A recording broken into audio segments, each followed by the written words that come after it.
Hello good morning friends. ഇന്നത്തെ ചെമ്പനീർപ്പൂവിൻ്റെ കഥ പറയാണ്. അങ്ങനെ രേവതി കണ്ണ് കെട്ടി മുല്ലപ്പൂ കോർക്കണ്ട. അതിൻ്റെ ഇടയിൽ കൂടെ രേവതി ഇങ്ങനെ ഒട്ടക്കണ്ണിട്ട് നോക്കുന്നുണ്ട്. സച്ചിയുടെ അടുത്താണ് ആമി നിൽക്കണത്. ആമി എങ്ങനെ നിൽക്കണം, മുട്ടിരുമിട്ടാണ് നിൽക്കണമെന്നൊക്കെ നോക്കണ സമയത്ത് രേവതി കാണുന്നത് എന്താണെന്ന് വെച്ചാൽ സച്ചിയുടെ തോളിൽ കൈയിട്ട് നിൽക്കണ ആമീനെയാണ്. അത് കാണുമ്പോൾ രേവതിക്ക് സഹിക്കുന്നില്ല. അപ്പോൾ രേവതി അതോടുകൂടി മതി മതി മതി മതി എൻ്റെ കണ്ണ് ചുരുണ്, ഇത് വേഗം അഴിക്കുകയെന്നൊക്കെ പറഞ്ഞിട്ട് അങ്ങനെ മുല്ലപ്പൂ വെച്ചത് അഴിപ്പിക്കുകയാണ്. അഴിപ്പിച്ച് കഴിഞ്ഞിട്ട് കണ്ണ് കെട്ടിയത് അഴിപ്പിച്ച് കഴിയുമ്പോൾ അയ്യോ ഇത് ചെറിയ പൂമാലയാണല്ലോ പറഞ്ഞപ്പോൾ ഇത്ര മതി പറയാണ്. നീ കല്യാണത്തിന് നല്ല അമ്പലത്തിലേക്കല്ലേ പോണേ, അപ്പോൾ ഇത് ചൂടിയാൽ മതി എന്ന് പറയണം. അങ്ങനെ മുല്ലപ്പൂ കൊടുക്കുകയാണ് ആമിക്ക്. അപ്പോൾ ആമി പറയും സച്ചി ഇതൊന്ന് വെച്ച് കേട്ടറാ പറയും. അങ്ങനെ പറയുമ്പോൾ സച്ചി ഇങ്ങനെ രേവതിനെ മുതൽക്കുമ്പോൾ രേവതിക്ക് ഇങ്ങനെ സങ്കടം ദേഷ്യം കൂടി വന്നിട്ടിരിക്കണേ. അപ്പോൾ സച്ചി പറയും എനിക്ക് പൂ വെക്കാൻ അറിയില്ല എന്ന് പറയും. പിന്നെ പൂ വെക്കാനതിരിക്കും നീ രേവതിക്കൊക്കെ പൂ വെച്ച് കൊടുക്കണ്ടാവുമല്ലോ എന്ന് പറയുമ്പോൾ സച്ചി പറയും എനിക്കറിയില്ല, പാർലറേട്ടത്തി അല്ലേ ഇവളേനെ സാരിയൊക്കെ ഉടുപ്പിച്ച് കൊടുത്ത പാർലറേട്ടത്തി ഒരു കാര്യം ചെയ്യേ പൂവ് ഒന്ന് അവൾക്ക് ചൂടി കൊടുക്കുമെന്ന് പറയണേ, പ്ലീസ് പറയണം. അങ്ങനെ ആമി പോയിട്ട് ശ്രുതി പ്ലീസ് ഇതൊന്ന് ചൂടിത്തായോ എന്ന് പറയുമ്പോൾ അങ്ങനെ എന്തേ എങ്കിടാ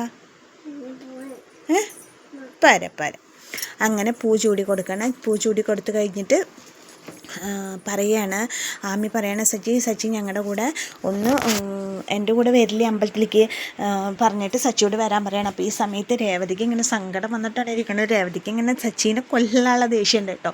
അപ്പോൾ ഇതൊക്കെ സച്ചിക്ക് മനസ്സിലാവുന്നുണ്ട്. അത് കഴിഞ്ഞിട്ട് സച്ചി ഇങ്ങനെ ആമി പറയണ ഓരോന്നിനും ഓരോ നോട്ടം നോക്കുന്നുണ്ട് സച്ചീനെ രേവതി. അത് കഴിഞ്ഞിട്ട് ആമി വിളിക്കാനും സച്ചിനെ വാടാ പോവാ പറയുമ്പോൾ സച്ചി പറയാം അതെ ഞാനില്ല, ഞാൻ ഒരു ടാക്സി അറേഞ്ച് ചെയ്ത് തരാം എൻ്റെ കൂട്ടുകാരൻ്റെ, നീ ഒരു കാര്യം നീ കൂട്ടുകാരൻ്റെ കൂടെ ടാക്സിയിൽ പൊക്കോ, അവൻ നിനക്ക് പോകാനുള്ള സ്ഥലങ്ങളൊക്കെ അവൻ നിന്നെ കൊണ്ടുപോയിട്ട് കാണിച്ചു തരും എന്നൊക്കെ പറയാണ്. അപ്പോൾ ആമി പറയണേട്ടാ ഞാൻ നിൻ്റെ കൂടെ പോകാൻ വേണ്ടിയിട്ടല്ലേ വന്നത്, എന്ത് പണിയാണ് സച്ചി നീ കാണിക്കണേ എന്നൊക്കെ ചോദിക്കാം. അപ്പോൾ എൻ്റെ വണ്ടിയിൽ പെട്രോൾ ഇല്ല എന്നൊക്കെ പറയും. അതിന് മുമ്പ് നീലിമ സുധീനെ വിളിക്കുന്നുണ്ട്. സുധീനെ വിളിക്കുമ്പോൾ സുധി നീലിമയാണല്ലോ പറഞ്ഞിട്ട് ഫോൺ എടുക്കണില്ല, ഫോൺ കട്ട് ചെയ്ത് കളയാണ്. അപ്പോൾ നീലിമ പറയാണ് എൻ്റെ നമ്പർ കണ്ടിട്ട് അവൻ വിളിക്കാണ്ടേ ആയി തുടങ്ങിയില്ലേ, അവൻ എടുക്കാതെ ആയി തുടങ്ങിയില്ല, അവനുള്ള ഞാൻ അപ്പോൾ ശരിയാക്കി കൊടുക്കാമെന്ന് പറഞ്ഞിട്ട് നീലിമ മെസ്സേജ് അയക്കുകയാണ്. ആ മെസ്സേജിൻ്റെ ട്യൂൺ കേൾക്കുമ്പോൾ സുധി ഫോൺ എടുത്ത് നോക്കുമ്പോൾ കാണുകയാണ് ഏത് നിമിഷം പൊട്ടാവുന്ന ഒരു ബോംബ് നിൻ്റെ അടുത്ത് ഇരിക്കുന്നുണ്ട്, നീ എന്താ എൻ്റെ ഫോൺ എടുത്തില്ലെങ്കിൽ ഞാൻ എന്താവുന്നോ, നീ കരുതിയിരുന്നോ ഒരു വലിയൊരു ബോംബാണ് ഇരിക്കുന്നത് പറഞ്ഞിട്ട് സുധീനെ ഭീഷണിപ്പെടുത്താണ്. അത് കഴിഞ്ഞിട്ട് വർഷം വന്നിട്ട് ചായയും കൊണ്ട് വരുമ്പോൾ രേവതി എനിക്ക് ചായയൊന്നും വേണ്ട, എനിക്ക് കാപ്പിയൊന്നും വേണ്ട നമ്മുടെ രേവതി വർഷോട് ചൂടാകുമ്പോൾ ചോദിക്കുക എന്തിനാ രേവതി ചേച്ചി ആമി ചേച്ചിക്ക് ചെറിയ മുല്ലപ്പൂമാല കൊടുത്തു കൊടുത്ത്, സാധാരണ രേവതി ചേച്ചി വലുത് കൊടുക്കാറുണ്ടല്ലോ, അവൾ അത്രയൊക്കെ പോകുന്നത് ചൂടിയാൽ മതി, എന്തിനാ എന്നോട് ദേഷ്യപ്പെടണേ എന്നൊക്കെ ചോദിച്ചിട്ട് വർഷം ഇങ്ങനെ ഇതാവാണ്. അത് കഴിഞ്ഞിട്ട് സുധി ഇങ്ങനെ പുറത്തേക്ക് ഇറങ്ങാൻ നേരത്തെ ചന്ദ്രയെ വിളിക്കുകയാണ്. ചന്ദ്രയെ വിളിച്ചിട്ട് സുധി അമ്മ പറഞ്ഞിട്ട് ഫോൺ എടുത്തിട്ട് സംസാരിക്കുമ്പോൾ വേണ്ട അമ്മ എത്ര ദിവസമായി എന്നൊന്ന് വിളിച്ചിട്ട് ചോദിക്കുകയാണ്. അപ്പോൾ ചന്ദ്ര പറയാണ് നിനക്ക് എന്നൊന്ന് വിളിച്ചൂടെ എന്ന് ചോദിക്കുകയാണ്. അപ്പോൾ അമ്മ എനിക്ക് സമയം കിട്ടിയില്ല, അമ്മ തിരക്കായിരുന്നു, ഇവിടെ നീ അതൊക്കെ തന്നെ പറയുള്ളൂ, ശ്രുതിക്ക് ഇപ്പം നല്ല പണിയാവൂലേ എന്നൊക്കെ ചോദിക്കുകയാണ്. ആ ശ്രുതിയാണ് ഇപ്പോൾ അടുക്കളയിൽ ഫുഡൊക്കെ ഉണ്ടാക്കണേ, ഞാൻ ഭക്ഷണം കഴിക്കാൻ വേണ്ടി തുടങ്ങായിരുന്നു, നല്ല വിശപ്പാണ് അമ്മേ, എന്നാൽ പോയി ഭക്ഷണം കഴിച്ചാലോ, അമ്മ കഴിച്ചോ എന്നൊക്കെ ചോദിക്കണം. എപ്പോഴും തീറ്റയുടെ ഒരു കാര്യം മാത്രമല്ല, അല്ലാണ്ട് തള്ളെ പറ്റിയിട്ടുള്ളൊരു ചിന്തയൊന്നും ഇല്ല, ഞാൻ ഏറ്റവും കൂടുതൽ ആ വീട്ടിൽ സ്നേഹിച്ചത് നിന്നല്ലടാ, നിനക്ക് എന്നൊന്ന് വിളിക്കാനോ എന്നോടൊന്ന് സംസാരിക്കാനോ നിനക്ക് തോന്നിയില്ലല്ലോ, നീ എന്താടാ എങ്ങനെയായിപ്പോയി എന്നൊക്കെ ചോദിക്കണം. എന്നാൽ ശരി വെച്ചിട്ട് പോയി ഭക്ഷണം കഴിച്ചോ എന്നൊക്കെ പറയണം. അങ്ങനെ ആമി സച്ചിയോട് വരാൻ പറയുന്ന സമയത്ത് സച്ചി ഓരോ ഒഴിവുകൾ പറയാണ്, പെട്രോളില്ല വണ്ടിക്ക് കംപ്ലൈൻ്റ് ആണെന്നൊക്കെ പറയണം. അപ്പോൾ രവീന്ദ്രൻ പറയണ്ട നിൻ്റെ വണ്ടിക്ക് ഒരു കംപ്ലൈൻറ്റും ഇല്ലല്ലോ എന്ന് പറയണം. അപ്പോൾ ആമി പറയും അങ്കിളെ എൻ്റെ കൂടെ വരാൻ പറഞ്ഞാൽ അവൻ ഈ ഒഴിവുകൾ പറയണം, അവൻ്റെ ഫ്രണ്ടിനെ വിടാൻ പറയണം, എനിക്ക് ഇവൻ്റെ കൂടെ പോകണം നല്ല ആഗ്രഹം, അതിന് വേണ്ടിയിട്ടല്ലേ ഞാൻ കുറച്ച് ദിവസം ഇവിടെ വന്ന് നിൽക്കാൻ വേണ്ടി വന്നേ, അപ്പോൾ ഇവൻ ഫ്രണ്ടിനെ വിടണം എന്ന് പറഞ്ഞു കഴിഞ്ഞാൽ എനിക്കത് ശരിയാവും അങ്കിളെ എന്നൊക്കെ ചോദിക്കണം. അപ്പോൾ രവീന്ദ്രൻ പറഞ്ഞിട്ട് ഒന്ന് പോടാ സച്ചി, ആമി പറഞ്ഞതല്ലേ അവളുടെ കൂടെ ചെല്ല് എന്നൊക്കെ പറഞ്ഞിട്ട് രവീന്ദ്രൻ നിർബന്ധിച്ചിട്ട് പറഞ്ഞു വിടുന്ന സമയത്ത് സച്ചിക്ക് മനസ്സിലുണ്ട് രേവതിക്ക് വിഷമമുണ്ട് എന്നുള്ള കാര്യം സച്ചിക്ക് മനസ്സിലുണ്ട്.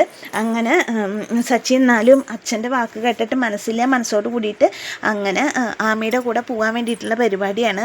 അമ്പലത്തിൽ പോകണം, അവർക്ക് കുറച്ച് സ്ഥലങ്ങളൊക്കെ കാണാനുണ്ട്, കുറച്ച് സാധനങ്ങൾ പർച്ചേസ് ചെയ്യാണ്ട്, അങ്ങനെയുള്ള പ്ലാനിങ്ങിലാണ് അവർ പോണത്.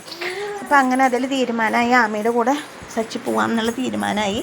അങ്ങനെ അവർ പോയ വിവരം രേവതി അറിഞ്ഞിട്ടില്ലേ. രേവതി അവിടെ ഇങ്ങനെ സച്ചിനെ കാത്തിരിക്കുന്ന സമയത്ത് ശ്രുതി വന്നിട്ട് രേവതി വാ ഫുഡ് കഴിക്കാമെന്ന് പറയും. ശ്രുതി ആ അവസരം മുതലാക്കാൻ വേണ്ടിയിട്ട് രേവതിയോട് പറയണം ഫുഡ് കഴിക്കുക. അപ്പോൾ സച്ചിയേട്ടൻ വരട്ടെ പറയുമ്പോൾ സച്ചിയേട്ടൻ വരാനോ, അല്ല അപ്പം നീ എന്താ എന്നെ ഫുഡ് കഴിക്കാൻ വിളിക്കുന്നത് ചോദിക്കുമ്പോൾ പറയും നിനക്ക് ഫുഡ് മെഡിസിൻ എടുത്ത് തരേണ്ട ആളിവിടെ ഇല്ലല്ലോ, അതുകൊണ്ടാണ് ഞാൻ വിളിക്കാൻ വന്നത് പറയാം. അപ്പോൾ സച്ചിയേട്ടൻ എവിടെയൊക്കെ, അപ്പം നീ അറിഞ്ഞില്ലേ സച്ചി പോയി പറയും. എങ്ങോട്ട്?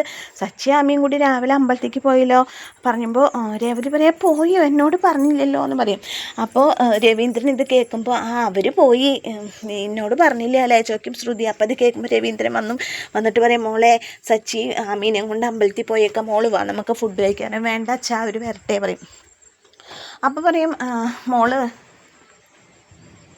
അപ്പം വേണ്ട അച്ഛാ അവർ വരട്ടെ എന്ന് പറയുമ്പോൾ രവീന്ദ്രൻ പറയും അവർ വരുമ്പോൾ അവരെ വന്ന് കാത്തിക്കണം, മോള് വാ നമുക്ക് കഴിക്കാം, അച്ഛൻ്റെ കൂടെ ഇരുന്ന് കഴിക്കാമല്ലോ പറയുമ്പോൾ രേവതി സമ്മതിക്കില്ല, വേണ്ട അച്ഛാ അവർ വരട്ടെ വന്നിട്ട് കഴിച്ചോളാം എന്നൊക്കെ പറയും.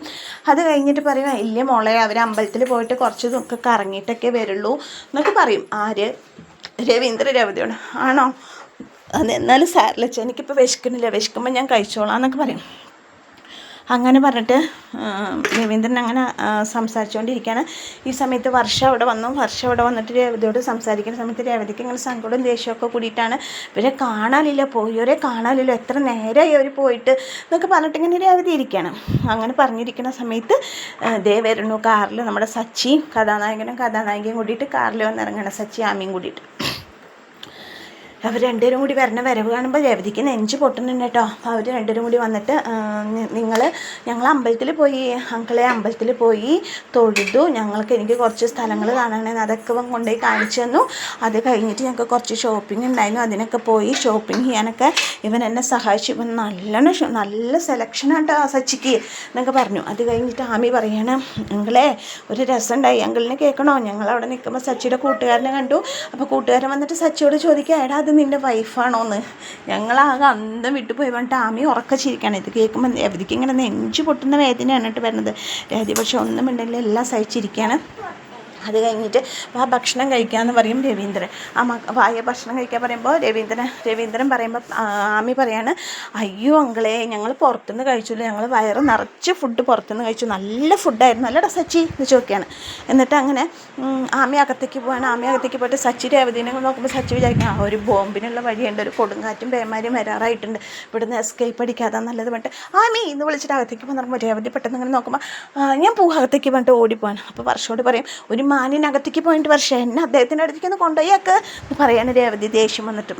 അപ്പോൾ വേഗം കൊണ്ടുപോയി പറയാണ് വർഷോട്. അപ്പോൾ വർഷം അങ്ങനെ രേവതിനെ അകത്തേക്ക് കൊണ്ടുപോയി ആക്കാണ് സച്ചിയുടെ അടുത്തേക്ക് കൊണ്ടുപോയി കഴിഞ്ഞിട്ട് പിന്നെ രേവതിക്ക് അത് മനസ്സിലേക്ക് ഭയങ്കര വിഷമമായിട്ടുണ്ട്. പിന്നെ രേവതി രാത്രി ഇങ്ങനെ ആലോചിച്ചിരിക്കുന്ന സമയത്ത് കിടക്കാൻ വേണ്ടിയിട്ട് ആലോചിച്ചിരിക്കുന്ന സമയത്ത് ആമി വന്നിട്ട് ചോദിക്കും കിടക്കാറായോ രേവതി, ഞാൻ സഹായിക്കണമെന്ന് ചോദിക്കുമ്പോൾ വേണ്ട പറഞ്ഞിട്ടിങ്ങനെ രേവതി. അപ്പോൾ രേവതിയുടെ മനസ്സിൽ മുഴുവൻ ഞങ്ങളെ കണ്ടപ്പോൾ കൂട്ടുകാരൻ ഹസ്ബൻഡും അത് വൈഫാണോ എന്ന് ചോദിച്ചു എന്ന് പറഞ്ഞതാണ് രേവതിയുടെ മനസ്സിൽ മുഴുവൻ. അപ്പോൾ രേവതിയുടെ നെഞ്ചുരുകുന്ന ഒരു ഭാഗമാണ് നമ്മൾ ഇന്നത്തെ എപ്പിസോഡിൽ കാണുന്നത്.